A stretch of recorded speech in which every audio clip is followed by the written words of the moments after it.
Hello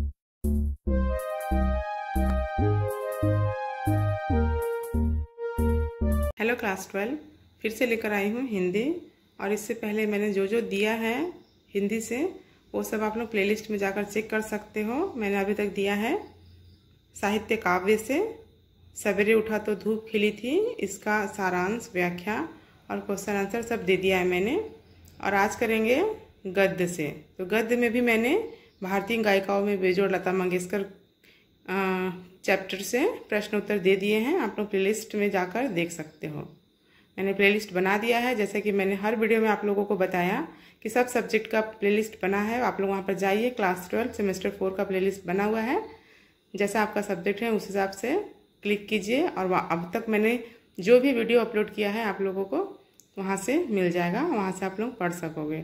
तो आज खंड साहित्य से गद्य करेंगे, सेकंड चैप्टर चिड़ों पर चांदनी। इसके जितने भी प्रश्न उत्तर हैं उसे कर लेते हैं। तो चलिए स्टार्ट करते हैं। देख सकते हो लेखक परिचय है चिड़ों पर चांदनी का, जिसके लेखक है निर्मल वर्मा। तो ये जीवनी है, इससे भी प्रश्न बनते हैं। जीवनी से भी जो प्रश्न उत्तर बनेंगे उसे भी मैं लेकर आऊँगी। और ये देख सकते हो ये चैप्टर है। अगर आप लोग कमेंट करते हो कि चैप्टर समझा दीजिए तो मैं वो भी करने को तैयार हूँ, बशर्ते आप लोग बहुत सारे बच्चे एक साथ कमेंट करेंगे तभी। तो अभी हम कर लेते हैं इसके प्रश्न उत्तर। पहला प्रश्न है, निर्मल वर्मा के जीवन, व्यक्तित्व एवं कृतित्व का संक्षेप में परिचय दीजिए। उत्तर है, निर्मल वर्मा का जन्म 3 अप्रैल सन 1929 को शिमला में हुआ। इनका बचपन शिमला की पहाड़ियों में बीता। इसी कारण पहाड़ उनके अवचेतन में इस तरह बस गया है कि उनके संपूर्ण कृतित्व में पहाड़ी वातावरण और पहाड़ी सौंदर्य प्रतिस्पंदित है। निर्मल वर्मा का बचपन बड़े लाड़ में बीता। शरारती होने के बावजूद निर्मल के लिए माता पिता के लाड़ की इंतहा नहीं थी। बचपन से ही निर्मल को अपने परिवार में एक स्वस्थ साहित्यिक वातावरण मिला था। उनके परिवार के सभी सदस्य साहित्य में रुचि रखने वाले थे। साहित्य में निर्मल की रुचि बढ़ाने वाले पहले व्यक्ति उनके दादाजी ही थे। निर्मल वर्मा के पिता का नाम नंद कुमार वर्मा था। निर्मल जी का व्यक्तित्व और रचना व्यक्तित्व अलग नहीं, दोनों एक दूसरे के पूरक तत्व हैं। वे हिंदी के गद्यकारों में अग्रणी हैं। वे आत्मबोध से संपन्न रचनाकार हैं। साथ ही साथ उनका विषय बोध भी उतना ही प्रखर और परिपक्व है। इसकी झलक हमें उनकी रचनाओं में मिल जाती है। उनका साहित्य अपने समय के यथार्थ को उसकी पूरी गहराई के साथ भोगने और पहचानने का परिणाम है।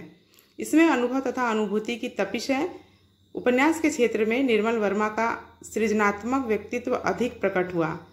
उनके 5 उपन्यास प्रकाशित हो चुके हैं। वे दिन, जो 1964 में, लालटीन की छत, 1974 एक चिथड़ा सुख, 1979 रात का रिपोर्टर, 1989 और अंतिम अरण्य 2000 में प्रकाशित हुई थी। निर्मल नई कहानी के दौर के कहानीकार हैं। स्वतंत्रोत्तर भारत के जनजीवन के बदलते यथार्थ व संवेदना को संप्रेषित करने वाले अज्ञ मोहन राकेश, राजेंद्र यादव, कमलेश्वर जैसे कहानीकारों की पंक्ति में निर्मल वर्मा का मुख्य स्थान है।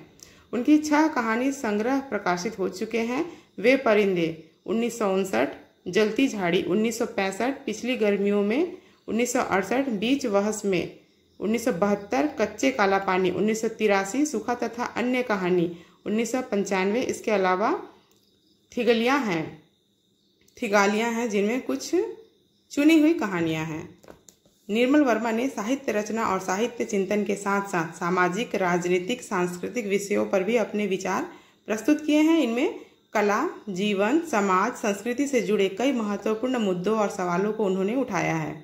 उनके निबंध संग्रह हैं शब्द और स्मृति, जो 1976 में हुई है, कला का जोखिम 1981, ढलान से उतरते हुए 1985, इतिहास स्मृति आकांक्षा 1991, भारत और यूरोप प्रतिश्रुति के क्षेत्र 1991 आदि।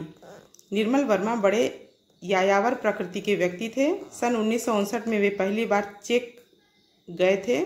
वहां से उनके प्रवासी जीवन की शुरुआत होती है। चिड़ों पर चांदनी 1964 तथा धुंध से उठती धुन 1999 में उन्होंने जिन जिन जगहों की यात्रा की, वहां जो कुछ अनुभव किया, उन सबका सूक्ष्म चित्र प्रस्तुत किया है। वे पाठकों के मन की गहराइयों को छू लेने वाला अवश्य है, इसलिए यह सब यात्रा वृत्त और डायरी की अपेक्षा निर्मल जी के अंतर्मन का खुलासा ही है। साहित्य के क्षेत्र में उल्लेखनीय योगदान के लिए उन्हें 1985 में साहित्य अकादमी पुरस्कार, 1999 में ज्ञानपीठ पुरस्कार और 2002 में पद्म भूषण से सम्मानित किया गया। निर्मल वर्मा ने 25 अक्टूबर 2005 को इस दुनिया को अलविदा कह दिया। तो ये पहला प्रश्न जो जीवनी से रिलेटेड था खत्म होता है। सेकंड प्रश्न है, दूसरा प्रश्न है चीड़ों पर चांदनी, पाठ का सारांश अपने शब्द में लिखिए। तो उत्तर है चीड़ों पर चांदनी निर्मल वर्मा द्वारा लिखित एक यात्रा संस्मरण है। यह यात्रा संस्मरण सन 1964 में प्रकाशित उनकी पुस्तक चीड़ों पर चांदनी में संकलित है। इस पुस्तक में उन्होंने जिन यात्राओं का वर्णन किया है वे सिर्फ बाहरी यात्राएं नहीं हैं, बल्कि स्मृतियों, इतिहास और उनके भीतर की भी यात्राएं हैं। चीड़ों पर चांदनी पाठ पर आने से पहले इस बात को जान लेना आवश्यक है कि यह पुस्तक बाहर संस्मरणों का एक संकलन है। इस पुस्तक के 3 खंड हैं। पहला है उत्तरी रोशनियों की ओर, दूसरा है चीड़ों पर चांदनी, तीसरा है देहरी के बाहर। पुस्तक के दूसरे खंड चीड़ों पर चांदनी में 5 संस्मरण हैं, जिनमें एक चीड़ों पर चांदनी है। यह विदित है कि चीड़ों पर चांदनी एक यात्रा संस्मरण है। इस माध्यम से लेखक ने प्राकृतिक सुषमा का सुंदर चित्रण प्रस्तुत किया है। पाठ का आरंभ ही इस बात की पुष्टि कर देता है कि लेखक का प्रकृति से एक गहरा संबंध रहा है।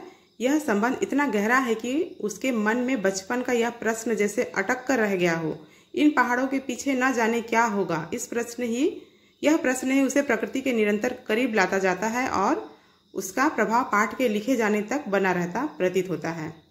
लेखक कई स्मृति खंडों को उघाड़ता चलता है जो बचपन में उसने बनाए थे। शिमला, जहां लेखक ने अपना बचपन बिताया, वहीं से उसके भीतर प्रकृति के सौंदर्य और उसके विस्तार के बीज अंकुरित हुए। सौंदर्य का यह विस्तार इस यात्रा वृत्त में शिमला, गुलमर्ग, लिखनमर्ग, नैनीताल, नारकंडा, डलहौजी, रानीखेत आदि तक फैला हुआ है। यह वर्णन इतना प्रभावी और मनोहारी है कि जान पड़ता है कि पूरी प्रकृति हमारे सामने कैनवास पर चित्रित हो गई हो। आकाश कुछ नीचे सरक आता है, धरती को छूता सा, और धरती अपना ओर छोर समेटकर घुटनों पर झुक आती थी, जैसे पहाड़ियों के आगे गुमसुम प्रार्थना कर रही हो।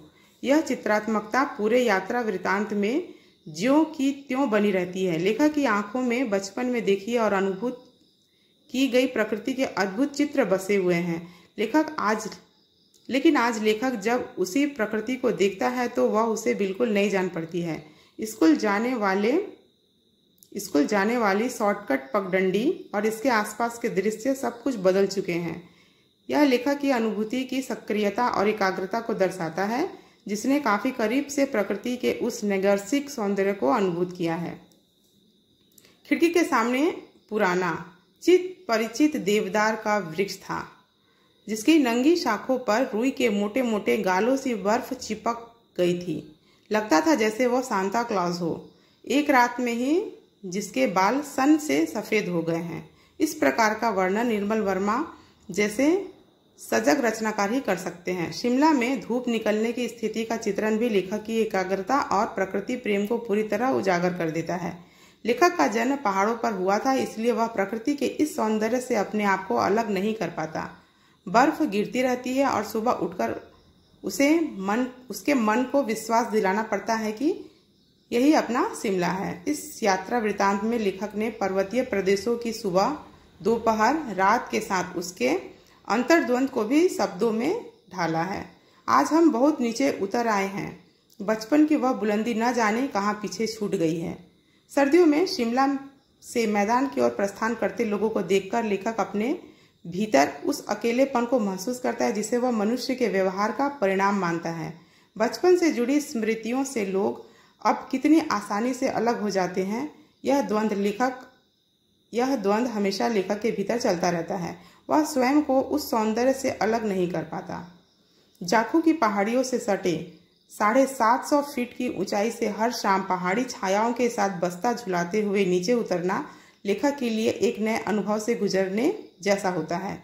लेखक कहता है कि पहाड़ी धूप कभी मरती नहीं, सिर्फ अपना रंग बदलती है। कालका और शिमला के बीच उपेक्षित जगह सोलन का वर्णन करते हुए लेखक को वहां शाम की उनिंदी उदासी में केवल पहाड़ी चरवाहों का गीत स्वर हवा में तीरता हुआ सुनाई पड़ता है। सोए हुए पत्थरों पर लिखे नामों को बार बार पढ़ने की कोशिश करता है, लेकिन प्रत्येक बार उसे ये नाम नए जान पड़ते हैं। नारकंडे की उस रात का चित्रण भी लेखक ने किया है, जिसे उसने डलहौजी की सड़कों पर घूमते हुए अनुभूत किया था। लेखक के इस वर्णन को रात, अंधेरा और चमकीली धुंध की संज्ञा देने में कोई अतिशयोक्ति नहीं। भीमताल का वर्णन करते हुए लेखक ने वहां के सौंदर्य को सुबह, दोपहर और शाम के समय झील पर पड़ने वाले उनके प्रभाव के रूप में दर्शाया है। यह दृश्य लेखक के भीतर की जिज्ञासा को पूरी तरह से उजागर करता है। वह इस जिज्ञासा को कुछ इस प्रकार से अभिव्यक्त करता है। झील के कितने चेहरे हैं? यह चेहरा एक ही है, केवल भंगिमाएं बदलती हैं। पूरी रात होने के कुछ क्षण पूर्व झील के दो चेहरे हो जाते हैं, एक हंसता हुआ और दूसरा सोया हुआ। इस प्रकार चिड़ों पर चांदनी यात्रा संस्मरण लेखक के स्थान विशेष के सौंदर्य से किए गए साक्षात्कार का ही वर्णन नहीं है, बल्कि उस सौंदर्य से लेखक के रागात्मक संबंधों का भी एक सुंदर उदाहरण है। तो बच्चों, इस पाठ को पढ़ोगे आप लोग तो ज़्यादा अच्छा से समझ में आएगा। आप लोग शॉर्टकट के कारण सिर्फ प्रश्न उत्तर करोगे तो थोड़ा समझ नहीं आएगा। अगर आप लोग कमेंट करते हो कि चैप्टर समझाना है तो मैं वो भी करूँगी। तीसरे नंबर प्रश्न की तरफ चलते हैं। निर्मल वर्मा कृत चिड़ों पर चांदनी यात्रा संस्मरण का उद्देश्य स्पष्ट कीजिए। उत्तर है, प्रत्येक रचना का एक उद्देश्य होता है। जिस तरह मनुष्य के जीवन का एक उद्देश्य होता है, ठीक उसी तरह लेखक एक निश्चित उद्देश्य को लेकर रचना को जन्म देता है। चिड़ों पर चांदनी निर्मल वर्मा का एक ऐसा ही यात्रा संस्मरण है जिसके उद्देश्य को इसी शीर्षक के पुस्तक की भूमिका से समझा जा सकता है। अरसे बाद अपने इस स्मृति खंडों को दोबारा पढ़ते समय मुझे एक अजीब सा सूनापन का अनुभव होता रहा है। वह कुछ वैसा ही रीता अनुभव जब हम किसी जिंदा फड़फड़ाते पक्षी को क्षण भर पकड़कर छोड़ देते हैं। उसकी देह हमसे अलग हो जाती है, लेकिन देर तक हथेलियों पर उसकी धड़कन महसूस होती रहती है। पुस्तक की भूमिका में पाठ का उद्देश्य स्पष्ट हो जाता है। इस यात्रा वृत्तांत के माध्यम से लेखक अपने भीतर के सूनेपन को आवाज देता जान पड़ता है। उसके भीतर का यह सूनापन उस बेचैनी को भी दर्शाता है जो उसकी स्मृतियों में गहरे बैठे हुए हैं। ये स्मृतियां हैं उसे बार बार कोटगढ़ के सेब के बगीचों, रानीखेत के चीड़ की नुकीली पत्तियों, पहाड़ की खामोशियों, पत्थरों पर लिखे नामों को पढ़ने और देखने की दृष्टि प्रदान करती है। इस प्रकार यह कहा जा सकता है कि चिड़ों पर चांदनी के माध्यम से निर्मल वर्मा ने प्रकृति और मनुष्य के बीच के रिश्ते को समय के फ्रेम में बांधकर उनकी गहराई को दर्शाया है। यदि एक वाक्य में कहा जाए तो चिड़ों पर चांदनी का उद्देश्य लेखक की आंतरिक बेचैनी को प्रकृति के माध्यम से अभिव्यक्त करना है। अगला है चौथा नंबर प्रश्न। निर्मल वर्मा कृत चिड़ों पर चांदनी के शीर्षक की सार्थकता पर अपने विचार स्पष्ट कीजिए। उत्तर है, चिड़ों पर चांदनी एक गंभीर और आकर्षक शीर्षक है। यह विदित है कि शीर्षक किसी भी रचना का प्राण होता है। निर्मल वर्मा द्वारा रचित यह शीर्षक पुस्तक और पाठ दोनों की विशेषताओं और उद्देश्यों को पूरी तरह से स्पष्ट करने में सक्षम है। एक सार्थक शीर्षक की विशेषता यह भी होती है कि वह पाठक को अपनी ओर तेजी से आकर्षित करता है। चिड़ों पर चांदनी एक ऐसा ही शीर्षक है। पूरा पाठ एक चित्रात्मक अनुभूति के साथ पाठक के मन में अपना गहरा प्रभाव छोड़ जाता है। पाठक के मन में सौंदर्य की एक सुंदर आभा बिखेर जाता है। यह सौंदर्य चीड़ की सुई नुमा नुकीलियों पत्तियों की जाली से छनते हुए चुपचाप पाठक के मन और मस्तिष्क को अपने गिरफ्त में कर लेता है। पांचवा नंबर प्रश्न है, गद्य काव्य के स्वरूप को स्पष्ट करते हुए चिड़ों पर चांदनी के गद्य काव्य के अंशों की विवेचना कीजिए। उत्तर है, गद्य काव्य आधुनिक हिंदी साहित्य का एक महत्वपूर्ण अंग माना जाता है। हिंदी गद्य काव्य के संबंध में लेखकों और विद्वानों ने अपने विचार प्रस्तुत किए हैं। इस संदर्भ में आचार्य हजारी प्रसाद द्विवेदी का कथन दृष्टव्य है। इस प्रकार के गद्य में भाव वेग के कारण लय युक्त झंकार होता है जो सुहृदय पाठक के चित्त को भाव ग्रहण के अनुकूल बनाता है। द्विवेदी जी के इस कथन से गद्य काव्य को जो स्वरूप उभरकर सामने आता है उससे यह बात स्पष्ट हो जाती है कि गद्य काव्य में भाव की प्रधानता होती है। परंतु इस कथन में जिस एक बात का अभाव जाना पड़ता है या यूँ कहा जाए कि उसकी एक और संकेत भर नजर आता है, वह है कल्पना की प्रधानता। इस आधार पर गद्य काव्य की परिभाषा दी जाती है तो वह इस प्रकार से होगी। गद्य काव्य ऐसी रचना है जो छंद के बंधन से मुक्त होती है और उसमें कल्पना की प्रधानता होती है। हिंदी गद्य काव्य का स्वरूप संस्कृत गद्य काव्य से प्रभावित रहा है। यह एक लंबी चर्चा का विषय है। चिड़ों पर चांदनी को केंद्र में रखते हुए गद्य काव्य के रूप में उसका अध्ययन करने पर यह बात पूरी तरह से स्पष्ट हो जाती है कि यह गद्य काव्य का एक आदर्श उदाहरण है। गद्य काव्य से हटकर जब इस पर बात की जाती है तब यात्रा संस्मरण के रूप में इस पर विचार किया जाता है, परंतु यात्रा संस्मरण के साथ साथ इस पर गद्य काव्य का भी प्रभाव नजर आता है। निर्मल वर्मा ने शिमला से जुड़ी स्मृतियों के साथ साथ संबंधित अन्य स्थानों का भी जिस प्रकार से चित्रण किया है, वहाँ यह संस्मरण एक काव्यात्मक अनुभूति प्रदान करता जान पड़ता है। पाठ के आरंभ से ही इसका प्रभाव दिखाई पड़ने लगता है। बचपन के दिनों को याद करता लेखक जब यह कहता है कि उन दिनों पहाड़ों पर जाने की जरूरत महसूस नहीं होती थी, वे हमेशा हमारे संग थे, हमारे खेतों में, हमारे सपनों में। बचपन के दिनों की स्मृतियों का अंश उसके वर्तमान में अपनी दस्तक देता रहता है। इस दस्तक का प्रभाव उसकी चेतना को हमेशा सजग किए रहता है। शिमला में बिताए गए दिनों को याद करते हुए, अर्थात पहाड़ों पर उतर रही धूप का जिस प्रकार चित्रण करते हैं, वहीं चिड़ों पर चांदनी को एक गद्य काव्य की पहचान देती है। नीले चमचमाते आकाश के नीचे बर्फ से ढकी पहाड़ियाँ धूप सेकने के लिए अपना चेहरा बादलों के बाहर निकाल लेती है।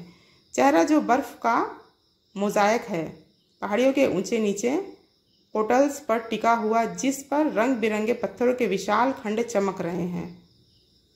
इसे विस्तार देता हुआ लेखक पुनः कहता है, दिन भर इन चोटियों पर पीले या सलेटी रंग के बादलों का मेला लगा रहता है। पाउडर पफ सा मेला लगा रहता है।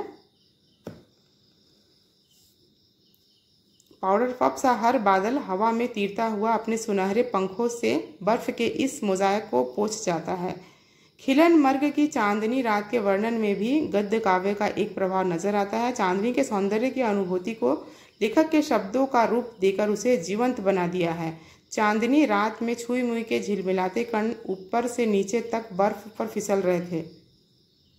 सब कुछ एक दूसरे में चुपचाप सिमट आया था। लगता था जैसे संगमरमर के सफ़ेद चूने की हल्की हल्की बारिश हो रही है। बादल, बर्फ, चांदनी तीनों अलग अलग रंग थे, अलग अलग लय थी। उपरोक्त अंशों के अतिरिक्त पूरे पाठ पर काव्यात्मकता का प्रभाव दिखाई देता है। यह प्रभाव न केवल पाठ बल्कि लेखक की यथार्थ को देखने की सशक्त कल्पना शक्ति को दर्शाता है। तो बच्चों, ये 5 प्रश्न हैं जो ब्रॉड प्रश्न बनते हैं। इसे अगर आप लोग पढ़ लेते हो तो जिसके अंतर्गत जो छोटे प्रश्न आएंगे उसका आंसर भी आप लोग कर पाते हो। अगर आप लोग इतना बड़ा प्रश्न का आंसर कर पाओगे तो छोटे को भी इजीली कर ही पाओगे। तो इसे पढ़ लेना बहुत ज़रूरी है। तो आप लोग कमेंट कीजिए कौन से सब्जेक्ट पे फिर क्या चाहिए, मैं देने की कोशिश करती हूँ। Thank you.